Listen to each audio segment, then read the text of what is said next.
सोच रहा हूँ कहाँ शुरू करूँ। SBI PO प्रीलिम्स के एग्ज़ाम कंडक्ट हुए कल और आज, दोनों का एनालिसिस, दोनों दिन के एनालिसिस मैं लेके आया हूँ।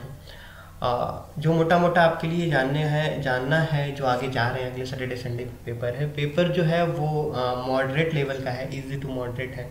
70% पेपर इजी टू मॉडरेट है, 30% टफ है, क्योंकि वो देना लाजमी है। एक DI आपको टफ मिल ही जाएगी। एक अगर 4 आपको पजल्स मिल रही तो उसमें से 2 पजल्स आपको थोड़ी सी मॉडरेट लेवल की मिल ही जाती हैं। पेपर का ये तो बस क्या कहते हैं, उसका कायदा कानून है कि हर चीज़ आपको आसान नहीं मिलती है। बैंकिंग में ये देखा जाता है। हाय, हेलो एंड गुड इवनिंग, कैसे हैं आप लोग? बढ़िया। चलिए, SBI PO का प्रीलिम्स का एनालिसिस करने वाले हैं। हालांकि आज MTS का भी एग्ज़ाम हो रहा है, उसका भी एनालिसिस हम जल्दी लेके आएंगे। फिलहाल SBI PO की बात करते हैं। SBI PO का जो पेपर आया है, जो हम बात करें 50 से 60% पेपर जो है, 40 से 50% कह देंगे इजी आया है, 20 से 30% मॉडरेट है और 20 से 25% जो पेपर है वो टफ है। तो इजी पेपर है, अच्छा खासा है। कुछ पैटर्न जो है, कुछ चीज़ें जो हैं आपको चौंकाने वाली हैं। जैसे इंग्लिश में फ्रेज रिप्लेसमेंट और क्लॉज टेस्ट जो है थोड़ा सा नया देखा गया है, वो अब तक नहीं देखा गया था, कुछ वो नया है। मैथ इजी है, आसान है, की जा सकती है, लेकिन वही प्रॉब्लम टाइम टेकिंग है। रीजनिंग सेम वैसी है, जो आपको परेशानी आती है वही आ रही है, क्या? टाइम मैनेजमेंट की। तो घुमा फिरा के जो एनालिसिस SBI हम यहाँ करने वाले हैं, जो 2 दिन में पेपर यहाँ पे हुए हैं उनके एनालिसिस देखें, क्या कहाँ से कितना आया है। और दूसरा सबसे इम्पोर्टेंट चीज़, कट ऑफ पे बात करेंगे। पिछले 2 सालों में कट ऑफ क्या रही है और प्रीलिम्स की कट ऑफ क्या जाने वाली है, उस पर हम डिस्कस करेंगे। क्योंकि कट ऑफ कहीं ना कहीं इस बार थोड़ा सा ख़राब लगेगा सुनने में, लेकिन ये सत्य है कि थोड़ी सी ऊपर ज़रूर जाएगी, क्योंकि पेपर का लेवल जो है वो कहीं ना कहीं इजी टू मॉडरेट कुछ ज़्यादा कवर कर रहा है, तो इसकी वजह से कट ऑफ ऊपर जाएगी। और दूसरा रीज़न ये है कि जो इतिहास रहा है IBPS, जो अभी हुए हैं पेपर IBPS के, कट ऑफ प्रीलिम्स के बहुत हाई गए हैं, तो वहाँ से कुछ ना कुछ एक्सपेक्टेड है कि इस बार भी कट ऑफ थोड़ा सा ऊपर जाने वाली है। ठीक है, चलिए शुरू करते हैं। अगर नहीं जुड़े हैं तो प्लीज़ इस चैनल को सब्सक्राइब कर लीजिए और शुरू करें। चलिए शुरू करते हैं, ज़्यादा टाइम नहीं लेंगे, यहाँ से शुरू करते हैं। ओवरऑल एनालिसिस देख लेते हैं क्या अटैम्प्ट्स हैं। देखिए, अटैम्प्ट जो है तकरीबन 60% के आसपास आपका होना चाहिए, क्योंकि पेपर जो है इजी टू मॉडरेट जो है ना वो ज़्यादा है। 60 से 70% paper easy to moderate level का है। किया जा सकता है पेपर, आप ऐसे समझें, पेपर ऐसा नहीं है किया नहीं जा सकता, किया जा सकता है अगर आपने इस पे काम किया होगा। टाइम मैनेजमेंट, क्योंकि बैंक का जो एग्ज़ाम होता है ना वो सिर्फ और सिर्फ इस पे डिपेंड होता है, टाइम मैनेजमेंट। 1 घंटे में आपका हर चीज़ सही एग्जिट हो जाए, बस वही है बैंकिंग एग्ज़ाम। ठीक है, पेपर मॉडरेट लेवल का था, इजी टू मॉडरेट था। चलिए अटेम्प्ट की बात कर लेते हैं। ये जो अटेम्प्ट मैं बात कर रहा हूँ, ये जनरल कैटेगरी के लिए है।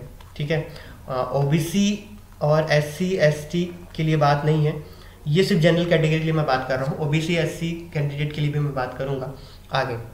इंग्लिश अगर आप 15 के आसपास का अटैम्प्ट करके आए हैं, ठीक है, टाइम मैनेजमेंट की बात नहीं कर रहे हैं, टाइम मैनेजमेंट की बात बाद में करेंगे। अगर 15 के आसपास आप अटैम्प्ट करके आए हैं, 14 से 17 के बीच में, तो गुड अटैम्प्ट में हैं आप। रीजनिंग की बात करें, रीजनिंग थोड़ी सी मॉडरेट लेवल की थी। कुछ क्वेश्चन मैंने कहा ना कि जैसे अभी आगे डिस्कस करेंगे, कुछ क्वेश्चन थोड़े से मॉडरेट आगे डिस्कस करेंगे। तकरीबन 20 से 25 के आसपास आपको अटैम्प्ट तो करना चाहिए था, जो पेपर बता रहा उस हिसाब से। क्वांट की बात करें, तकरीबन 18 से 20, उसके 22 के आसपास आपने अटैम्प्ट कर दिया है, तो 18 से 20-22 के आसपास अटैम्प्ट कर दिया है तो अच्छा है। जो अटैम्प्ट है वो कहीं ना कहीं 65% के आसपास आपका होना चाहिए। देखिए, कैंडिडेट से मैंने बात की है और जगह मैंने बात की तो लोग 80-85 तक अटैम्प्ट करके आ रहे हैं आउट ऑफ 100। ठीक है, एक स्टूडेंट से बात की, उसने कहा सर मैंने 90 किए हैं, 90 क्वेश्चन अटैम्प्ट किए हैं और अच्छे खासे एक्यूरेसी के साथ किए हैं। देखिए कंपटीशन कितना टफ है। ठीक है, आप अगर अटैम्प्ट नहीं कर पाए इसका ये मतलब नहीं है कि और लोग नहीं कर पा रहे हैं, प्लीज़ समझिए इस बात को।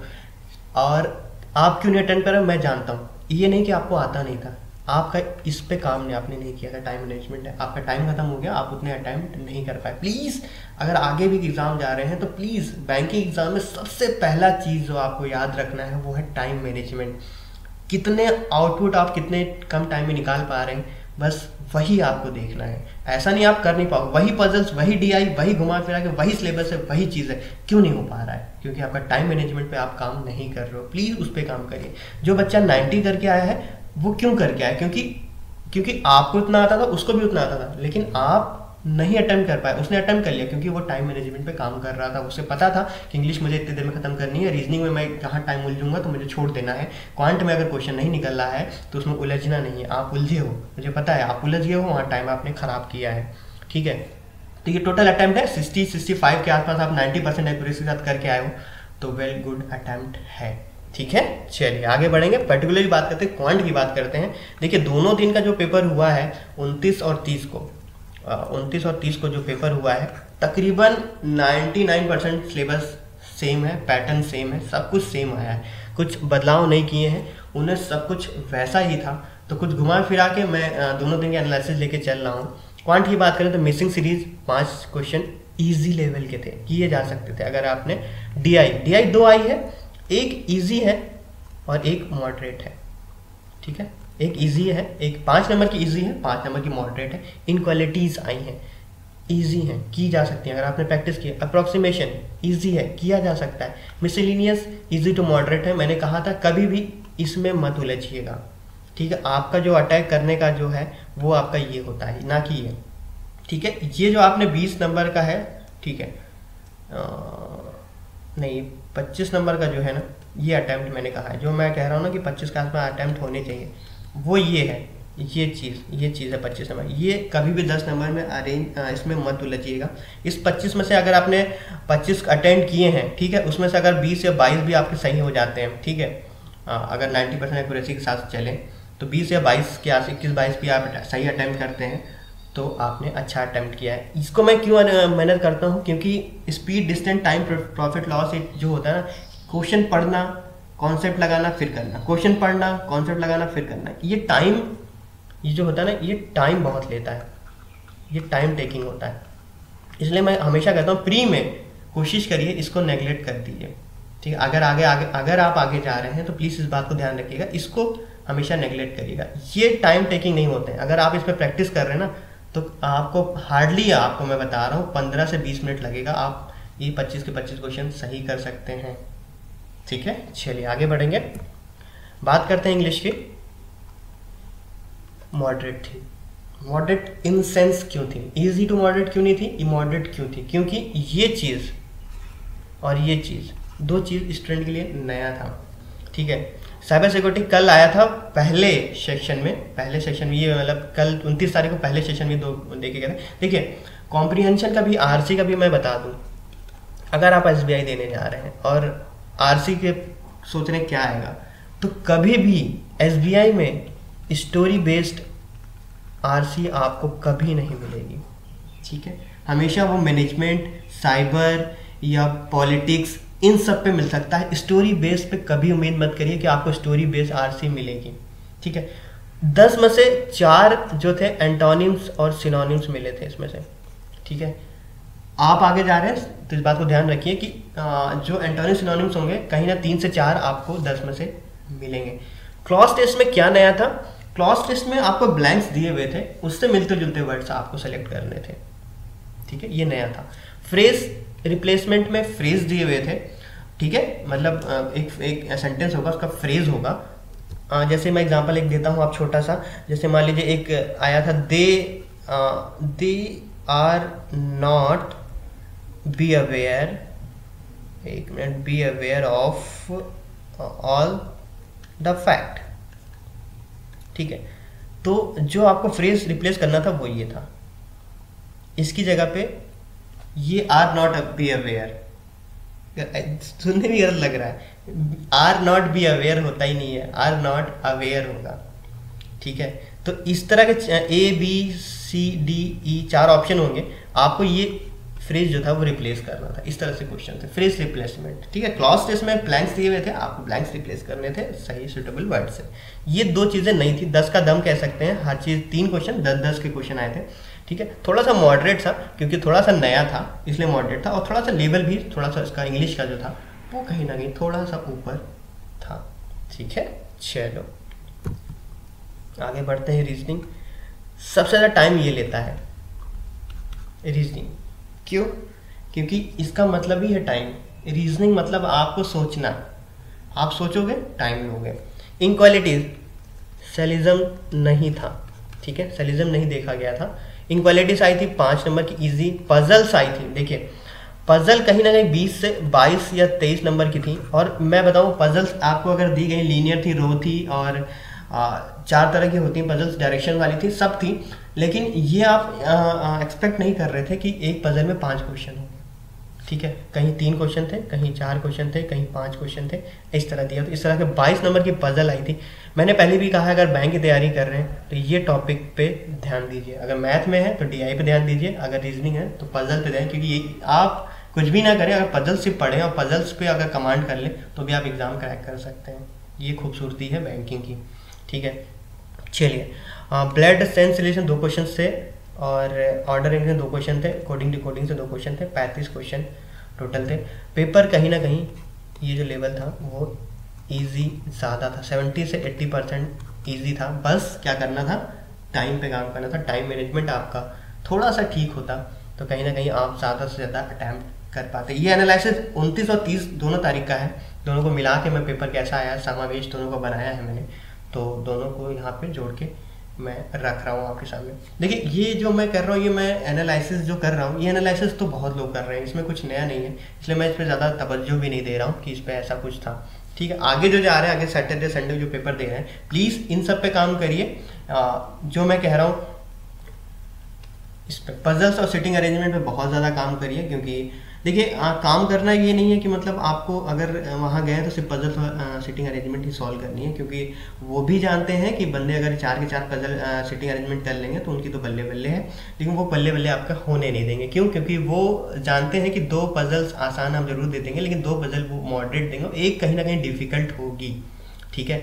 और डिफिकल्ट में अगर आप फंस गए तो आपका टाइम पूरा वही निकल जाएगा। तो आपको पहली लाइन ही पढ़ते आपको समझ आ जाना चाहिए कि पजल मुझसे हो पाएगी कि नहीं हो पाएगी, तो वहीं आपको डिटेक्ट करना है कि मुझे करना है कि नहीं करना। देखिए प्लान्स जो होते हैं ना, प्लान्स आपके घर पे बनने चाहिए, एग्जाम सेंटर पे जाके नहीं, ठीक है। प्लान आपको घर पे ही बनाना है, आपको माइंड यहीं सेट कर लेना है कि मुझे वहाँ क्या क्या करना है। वहाँ आप 1 घंटे में सब करने लगोगे तो ऑब्वियसली है कि आपका पेपर छूट जाएगा और आप अटैम्प्ट नहीं कर पाओगे कहीं ना कहीं। तो वो जो है ना, वो एग्जिट आपको, अगर प्लान आपका तभी एग्जिट होगा जब आप घर से माइंड सेट करके जाओगे, मुझे ये पढ़ना है, ये करना है, ये करना है। अगर मैं ये देखूंगा मुझे ये करना है, मुझे डिफिकल्ट, मुझे स्किप कर देना है, आगे बढ़ना है। अगर मुझे ये देखना है, अगर मुझे ऐसा मिलता है तो उसको मैं स्किप करने वाला हूँ, आगे बढ़ने वाला हूँ, ठीक है। ये जो सब कुछ माइंड का खेल होता है। एक छोटा सा एग्जाम्पल देता हूँ, अगर माइंड की बात आई तो मैं एक छोटा सा एग्जाम्पल देता हूँ। कुछ क्वेश्चन होते हैं जो आप एग्जाम में नहीं कर पाते हो, ठीक है। देखना, बहुत खूबसूरत चीज़ बता रहा हूँ, एग्जाम में नहीं कर पाते लेकिन घर आते हैं उसी क्वेश्चन को आप सॉल्व कर देते हैं। होता है ना ऐसा, एग्जाम में नहीं हो पाया, घर आया उसी को देखा, वही क्वेश्चन घर पे देखा और आराम से वो सॉल्व हो गया। क्यों? माइंड, क्योंकि वहां जो दिमाग था बहुत तेज आपका चल रहा था, घर पे आप रिलैक्स थे, अपने माइंड को रिलैक्स आपने किया, क्वेश्चन आ गया। तो सब कुछ कहाँ खेल होता है? माइंड का, ठीक है। उसको कॉन्सेंट्रेट करना है, उसको बताना है कि हमें क्या करना है क्या नहीं करना। अगर उसको नहीं बता, उसको ही नहीं पता होगा तो आप कहाँ से एग्जिट कर पाएंगे प्लान। आपके माइंड को सब कुछ पता होना चाहिए क्या होना है क्या नहीं होना है। चलिए आगे बढ़ेंगे, कट ऑफ की बात करते हैं। कट ऑफ की बात कहाँ से करें, यहाँ शुरू करते हैं। पहले 2 साल का इतिहास देखते हैं। हालांकि ये जो दिख रहा है आपको, ये कट ऑफ जनरल की मैं दिखा रहा हूँ, आगे मैं सबकी OBC SC सबकी दिखाने वाला हूँ। फिलहाल जो इंग्लिश की बात करें, अगर इंग्लिश की, तो 2015 में जो था सेक्शनल कट ऑफ, ये सेक्शन कट ऑफ है, ठीक है, सेक्शन कट ऑफ है, ठीक है, ओवरऑल कट ऑफ नहीं है, सेक्शन कट ऑफ है, ठीक है। 5.75 था, लेकिन 16 में ये बढ़ गया, ठीक है। इंग्लिश की बात कर रहे हैं हम। अगर वही हम रीजनिंग की बात करें तो ये ज़्यादा था 15 में, लेकिन 16 में घट गया।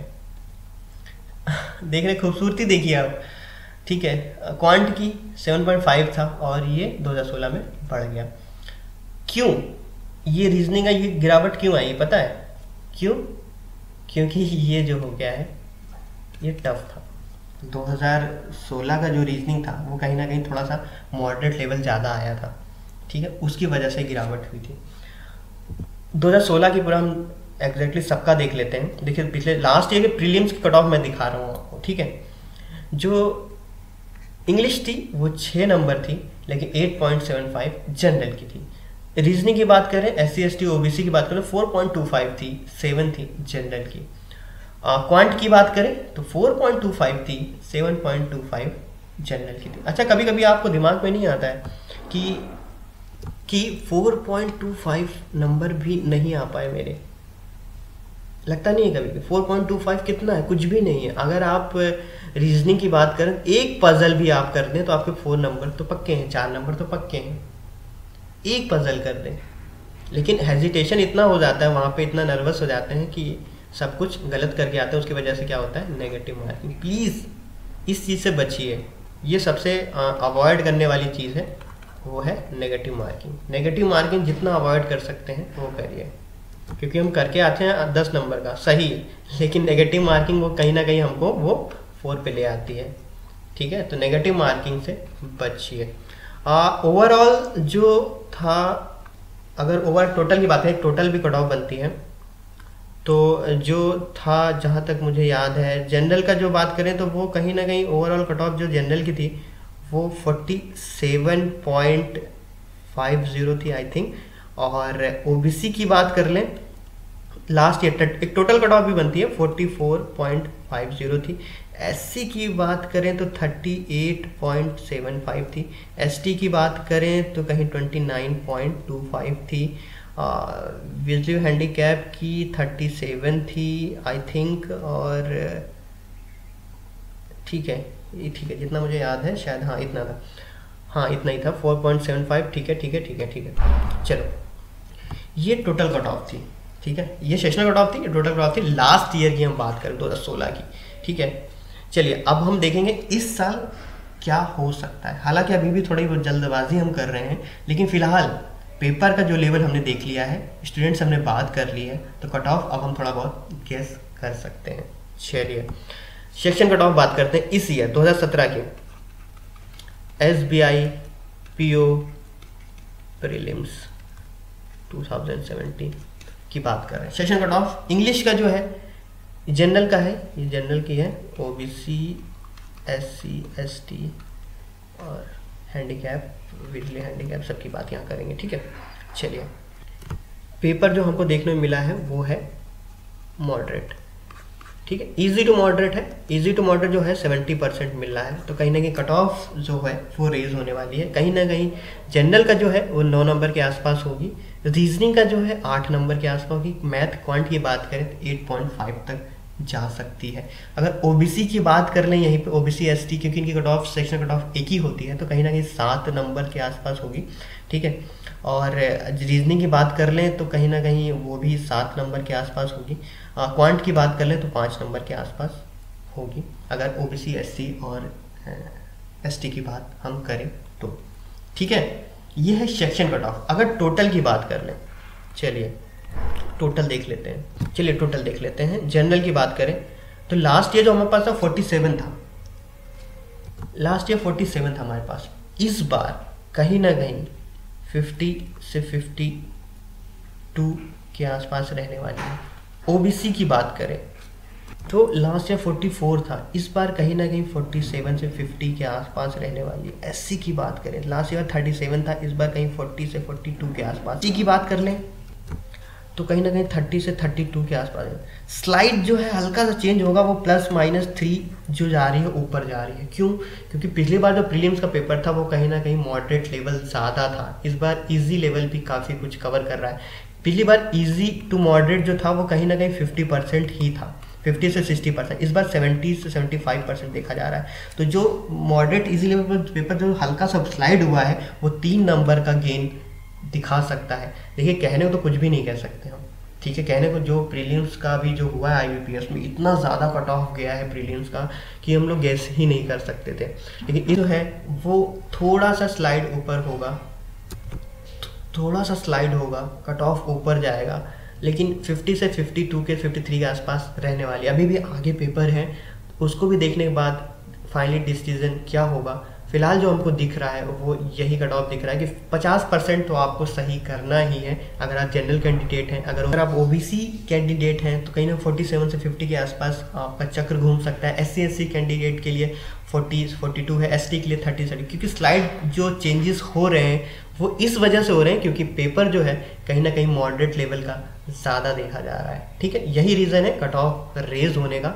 और कंपटीशन बहुत टफ है। अगर आप आगे जा रहे हैं तो टाइम मैनेजमेंट पे काम करिए, क्योंकि एसबीआई पीओ जो बैंकिंग के जितने एग्जाम हैं वो कहीं ना कहीं टाइम मांगते हैं, टाइम मैनेजमेंट मांगते हैं। पेपर टफ इजी होना वो बात की बात है, पहली चीज़ होता है कि आप टाइम पे काम करें। ठीक है, फिलहाल इस वीडियो को वाइंड अप करते हैं, फिर अगले वीडियो में ज़रूर मिलेंगे। अगला वीडियो मेरे ख्याल से एमटीएस का होगा, एमटीएस का पेपर आज हो रहा है, उसका रिव्यू लेके चल आएंगे।